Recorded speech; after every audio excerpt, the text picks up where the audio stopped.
કલિકાલનો મુખ્ય આધાર નામ સ્મરણ. બસ એનું સ્મરણ જ્યારે જ્યારે અવસર મળે, જ્યારે જ્યારે સમય મળે, 2 મિનિટ 5 મિનિટ 10 મિનિટ, બસ એને યાદ કરતા જ રહો, કરતા જ રહો, કરતા જ રહો.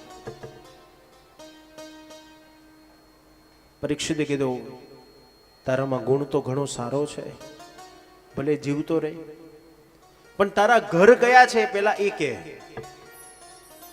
કલીએ પોતાના ઘર બતાવ્યા. દુરાચાર એ મારું ઘર છે, વ્યભિચાર એ મારું ઘર છે, અનીતિ એ મારું ઘર છે, અધર્મ એ મારું ઘર છે. પરીક્ષિતે કીધું, મારા નગરમાં તો આવા કોઈ ઘર છે નહીં, એટલે મારા નગરમાં કલી નહીં આવે. ભલે કલી તું જીવતો રહે. એટલે કલીએ કીધું, મહારાજ આટલા બધા નકામા ઘર આપ્યા, એકાદ સારું ઘર તો આપો. પરીક્ષિતે કીધું, જા, સુવર્ણ એ તારું ઘર છે.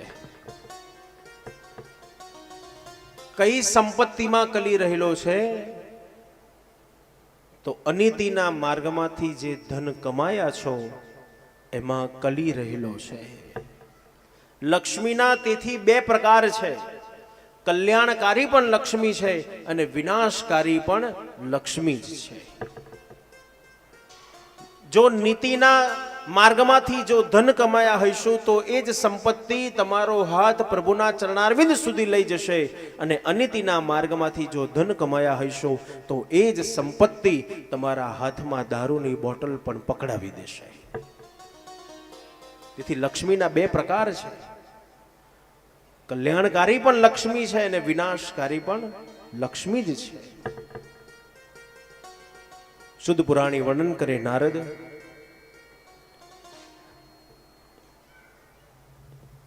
પરીક્ષિત પોતાના નગરમાં આવ્યો.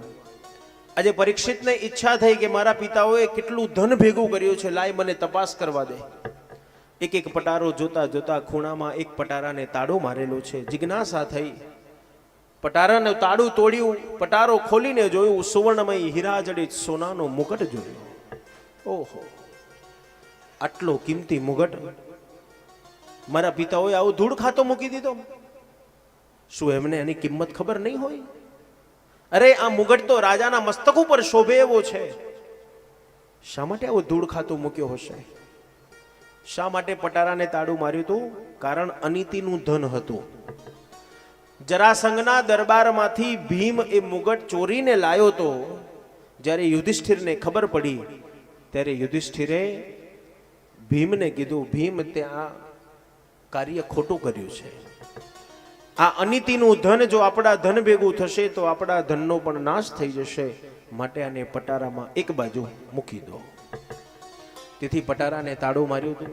પણ એ જ અનીતિનું ધન આજે પરીક્ષિતના હાથમાં આવ્યું. મુગટ હાથમાં લીધો, મસ્તક ઉપર ધારણ કર્યો, અને પરીક્ષિતને કલીનો રોગ લાગી ગયો. અને કલીનો રોગ લાગતા એકદા ધનુરદ્ધુમ્યમ વિચરમ મૃગયામ વને. વૈષ્ણવ પરીક્ષિત છે, કોઈ દિવસ જંગલમાં શિકાર કરવા નથી ગયો. પણ આજે પરીક્ષિત પહેલી વાર કલીનો રોગ લાગ્યો અને પરીક્ષિત જંગલમાં શિકાર કરવા જઈ રહ્યો છે. ભૂખ અને તરસથી વ્યાકુળ બનેલો પરીક્ષિત શ્રમિક ઋષિના આશ્રમમાં આવ્યો. શ્રમિક ઋષિ સમાધિમાં બેઠા છે. પરીક્ષિતને ગુસ્સો આવ્યો, મને જોઈને આ ઋષિ ઢોંગ કરે છે, મારું સ્વાગત નથી કરતા, મને સત્કાર નથી આપતા, મને ભોજન નથી આપતા. પરીક્ષિતને ગુસ્સો આવ્યો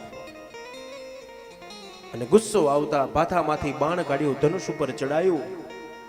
સર્પનું ત્યાં થઈને પસાર થવું અને ધનુષ ઉપર ચડાયેલું બાણ પરીક્ષિતે છોડી દીધું. મૃત સર્પને ધનુષની એડી વડે ઉપાડ્યો અને શ્રમિક ઋષિના ગળામાં મૂકી દીધો. 2 મિનિટમાં પરીક્ષિતે કેટલી મોટી ભૂલ કરી દીધી. શુદ્ધ પુરાણી વર્ણન કરી નારદ, પરીક્ષિત જતો રહ્યો. પરીક્ષિતના પુત્ર શૃંગી ઋષિને ખબર પડી, મારા પિતાના ગળામાં કોકે મૃત સર્પ મૂક્યો છે. દોડતા આયા, પિતાના ગળામાં મૃત સર્પ જોયો, હાથમાં જડ લઈ અભિમંત્રિત કરી શ્રાપ આપ્યો, જેને પણ મારા પિતાના ગળામાં મૃત સર્પ મૂક્યો છે એને આજથી 7મા દિવસે તક્ષકનો દંશ થશે. શ્રમિક ઋષિ આંખ ખોલી, બેટા શું કર્યું તે? એક નાની ભૂલના લીધે તે પરીક્ષિતને શ્રાપ આપી દીધો. બેટા તમે બંને શિક્ષાને પાત્ર છો. પરીક્ષિત પણ શિક્ષાને લાયક છે અને તું પણ શિક્ષાને લાયક છો. ફરક એટલો છે કે પરીક્ષિતે કલીના આવેગમાં આવીને મારા ગળામાં મૃત સર્પ મૂકી દીધો અને તે ક્રોધના આવેગમાં આવી અને પરીક્ષિતને શ્રાપ આપી દીધો.